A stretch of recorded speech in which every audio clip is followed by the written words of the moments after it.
Hello everyone, welcome back to another video, and as the title suggested, today we are talking about Titans. Now, average Joe, I hear you ask, why on earth would you be making a video about Titans? Your channel has nothing to do with Titans, you don't own a Titan, it doesn't make any sense. Well, my sweet summer child, that is because you did not watch my newest video, in which we revealed that the amazing channel sponsor, Lord of Skulls, go check them out. Please, please go check them out so that you can continue to support both me and him and we can have more awesome projects like this, has been so kind as to donate an actual Forge World Warhound Titan to the channel for the purpose of me to kit bash it into some epic, amazing monstrosity to go along with my World Eater's army. That is what is going on. Go check out the reveal video / unboxing video that was posted just before this one. Now, that aside, what I'm here to talk to you guys about today is the most epic, badass Titan Legion that you have never heard of, and tell you all about how that may or may not be inspiring this build. Now let's jump into it and let's get educated. Now, if you are somebody who is really only into 40k and haven't really delved too deeply into the Horus Heresy, you might not even be aware of such a thing as a Titan Legion. Now, there is a lot less Titans around these days than there used to be back in the Great Crusade. In fact, there was such a demand for Titan Legions that the big emperor, in his all-knowing wisdom, went and had a whole bunch more Titan Legions commissioned at the start of the Great Crusade. Such was the need for them. Now, basically, the plan was to have these Titan Legions made on Mars and then supplied by Mars, and it was all to be somewhat regulated. But Mars, in their kind of sneaky, under the table, we're our own sub-empire within the empire ways, instead went ahead and made the start of the Legion and then equipped that Legion expeditionary fleet with basically giant arc Mars craft that had within them everything that was needed to make more Titans, and basically found a new Forge World to supply those Titans. These ships included the STCs needed to make additional Titans. Now, these founding legions of Titans that were sent out were mostly of the smaller class of Titans, like the Warhound. And this was so that, they would go out and then they would be supplied with the bigger ones later on. Or in this case, once they found a planet and they got all set up, they would start making the bigger ones. So en route to one of these planets, the Legio Audax, which of course is the star of this video, if it wasn't already clear, encountered an enemy Xenos fleet known as the Zlasir. I'm not going to try and pronounce it any more than that. Something with a Z. Anyways, the exact outcome of this battle and what all went on is not entirely clear. We can assume that the Legio Audax and their forces were victorious. However, through a boarding action, this empire was able to deal a crippling blow and actually corrupt the STCs on these ARC ships. This meant that the Legio Audax would no longer be able to make other Titans, as the only STCs that they were able to salvage were the ones for the smaller scout class ships like the Warhound, Titans like the Warhound Titans. So basically what you had from that was an entire legion made of Warhound Titans that could then only make Warhound Titans. And this wouldn't be too big of a deal, except that they then went and got themselves in a bit of trouble. See, following this campaign and the loss of their STCs, something happened to the Legio Audax. They became a little bit angry. They were a little bit unhinged, and when you're a army of god machine giant war engines of destructions, being a bit unhinged is not ideal, for the Emperor's ideal of a peaceful galaxy. Basically, you had an entire army of murder machines stomping around, no longer accepting enemy surrenders, no longer, following proper rules of engagement. So this basically led to the Legion being censured multiple times, in fact. And this basically the censures meant that they were never going to get other Titans. They were stuck with only the Warhound Titans. But rather than see this as a censure, they instead took it as more of a challenge, and in fact became specialized in hunting bigger foes and using aggressive pack tactics that were considered dishonorable to bring down these bigger foes.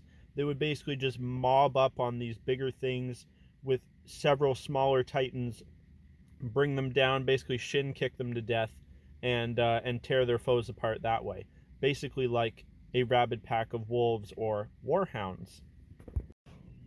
The final straw in this tale of censure for the Legio Audax was in one such campaign when they more or less leveled all the cities, all the hive cities of a planet that didn't immediately surrender to them. And what this meant was that they were now stripped of their right to ever claim a Forge World as their own. They would no longer be resupplied by Mars. And as before, they were never going to get any other Titans other than Warhounds, which they already didn't give a shit about. They were unceremoniously relocated to the world of Bod. Bod? Why can't we have easy names? I don't know. And this was to be their de facto home base, although it wasn't a Forge World. Now, this just so happened to be the chief training recruitment world for none other than the World Eaters Legion, with whom the Titans Legion got along swimmingly, as they both enjoyed a good scrap. They both were constantly getting shit on by everybody else in the Imperium for being too vicious and bloodthirsty and murderous. So, as luck would have it, the Primarch of the World Eaters and the Titan Legion leadership became, just two pigs in mud. Now, after serving many campaigns alongside each other and having a lot of mutual respect, when it came time to liberate a Forge World alongside their World Eaters allies, basically they found a sneaky little way around some of those censures. See, they were not allowed to have their own Forge World, and basically were being made to basically they were supposed to be unable to resupply anything at that point. But a Primarch has no such restrictions. So when the World Eaters and Legio Audax took a Forge World, and that Forge World now owed allegiance to Angron, there's nothing that could stop. The Imperium couldn't stop that Forge World from supplying Angron and the World Eaters with whatever they wanted. And if he then just so happened to give all that stuff to the Legio Audax, well, that's just him giving a friendly gift to his bros with the big war machines. And so essentially they did manage to secure a Forge World in all but name through the help of the World Eaters. Through this partnership, there actually became even more changes and differences with this Titan Legion from other legions. Now, they still continued to use their pack tactics and their Warhound Titans, but they began to modify them. Their Warhound Titans started sporting extra armor and extra weapons to compensate for the fact that that was all they were going to field as a legion.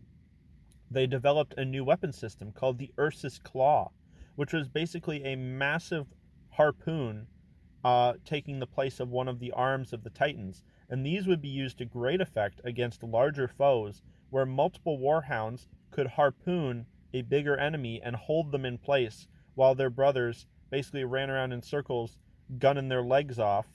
And it's just a very vicious and brutal weapon, which was also used by the World Eaters Legion's flagship to harpoon enemy ships out of the void.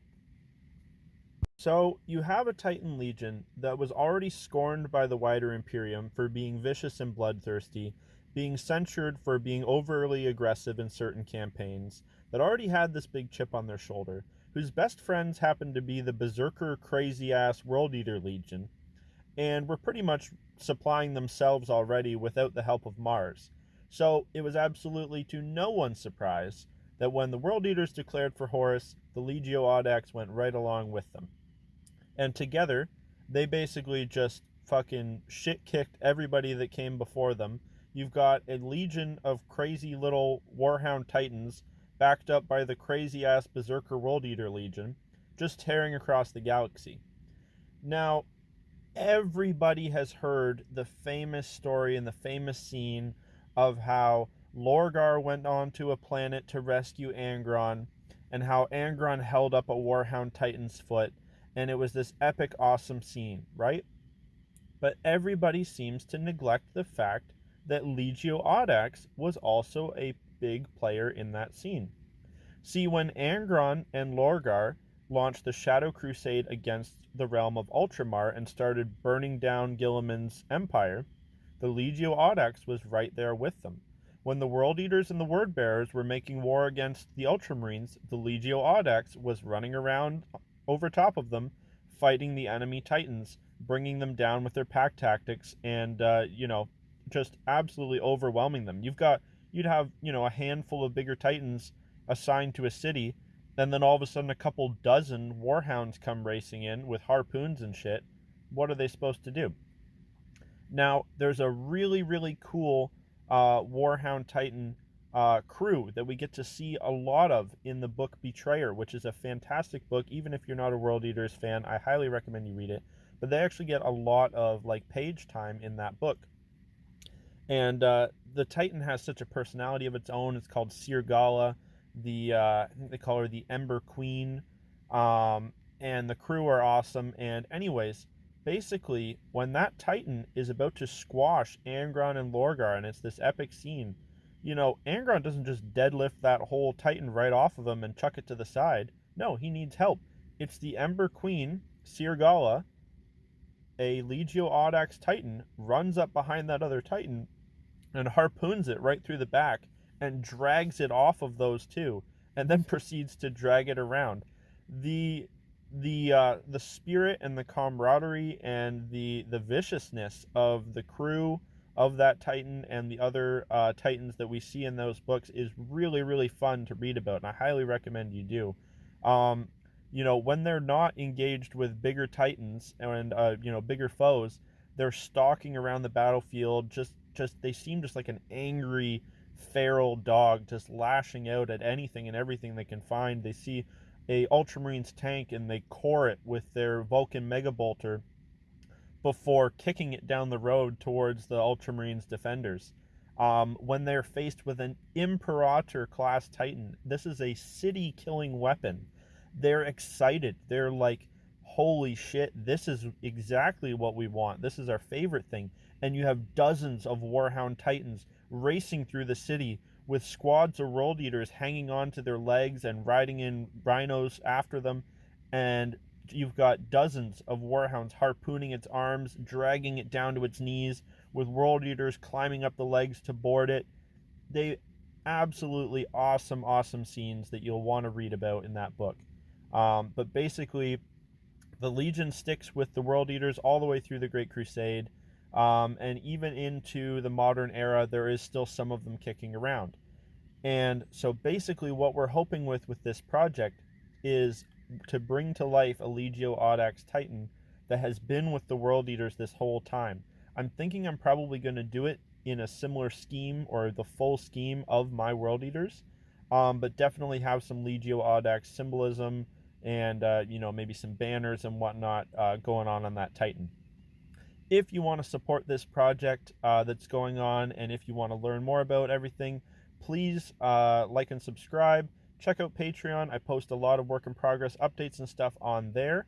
Also, anybody who is subscribed to my Patreon will get their name added to the Titan when it's all good and done.